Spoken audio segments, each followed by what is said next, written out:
Am terminat un piept croșetat, așa arată, de la noua vestuță, care începe să capete formă aici la sub braț și mergând spre gât în sus.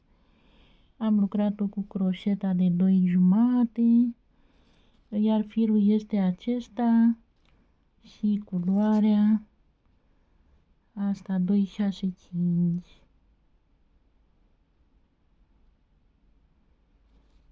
Așa. Acum, având modelul ăsta gata terminat, acum pot să mai lucrez și celălalt piept și să mai fac și, mai vreau să fac și aici încă un rând de margine din asta albă și gata. Gata primul piept, că mai continui.